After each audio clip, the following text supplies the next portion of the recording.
Ние мора да се навикнеме дека периодов зад нас и периодот, предпоставувам и во текот на следната година, ќе бидеме цел на вистина на различни типови на хибридни, сајбер и друг тип на напади, чија што цел е да го загрозат нашиот пат до членство во НАТО.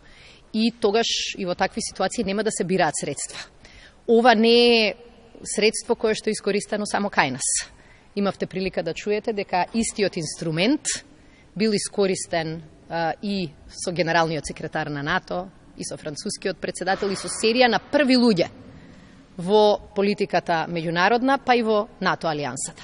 Така што малку е чудно да се поставува прашањето како им успеало во Северна Македонија, кога гледаме дека тоа им успеало дури од врвот на алијансата, па и вклучувајќи ги најмоćните држави. Прво, таков тип на трикови, таков тип на упади, таков тип на закани ќе продолжат. Второ, во овој напад не е пробиено ништо од безбедносна содржина наша и заради тоа не може да стане збор за загрозување на нашите стратешки приоритети. Меѓутоа се разбира дека и ние треба да си ја менуваме целосно безбедносната култура и 10 пати да провериме. Со сегашново ниво на комуникации, каде што мобилниот наш телефон е еден од клучните инструменти, треба, за да елиминираме било каква шанса, треба целосно да елиминираме комуникација преку мобилен телефон, што ќе се согласите е невозможно. Меѓутоа, и овие разговори покажаа дека премиерот во секој разговор, на секое ниво, со секој соговорник, ги држи истите позиции. А тоа се позиции кои што се корисни за нашата држава и кои што ги браниме и пред своите граѓани и пред сите други. Се покажа дека немаме една приказна за Брисел, а една приказна за Скопје, како што бевме навикнати во минатото. Но факт е дека овој тип на специјална војна, на хибридни закани, не се нешто ново.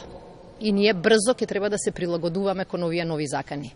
Но ако можеле да успеат истите процедури, истите трикови од врвот на НАТО алијансата преку најмоćните држави, тогаш јас би рекла очекувано е да можат да поминат и на тло на една земја која што допрва сака да биде членка.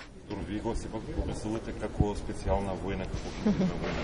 Да, тука станува збор за огромен, за сериозен фокус на сите тие служби и сервиси кои требале да му кажат на премиерот дека станува збор за таков тип на операција или за нешто возможно тоа. Значи, поентата е дека треба некој да преземе одговорност зашто знаете кога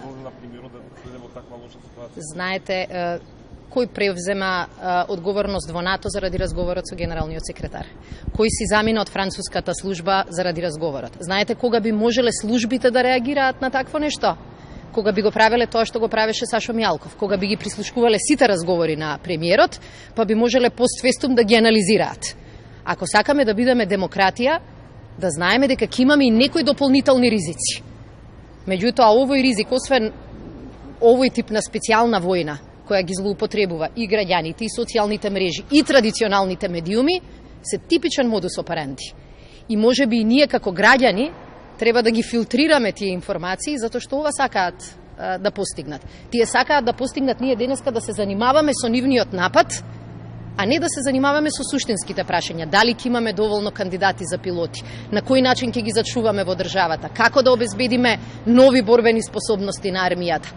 Замената на приоритети е дел од оваа хибридна закана. И јас мислам дека сите треба да направиме максимум за да се спротиставиме. Целта мора да ни биде јасна. Ако ни е целта членство во НАТО, ако ни е целта понатаму преговори и членство во Европската Унија, мора да развиеме отпорност во нашето ткиво. И кога и вие и јас ќе ја видиме таа закана, да знаеме дека со муабет за нејзе само ќе ја засилуваме, а со нејзино маргинализирање ќе ја минимизираме.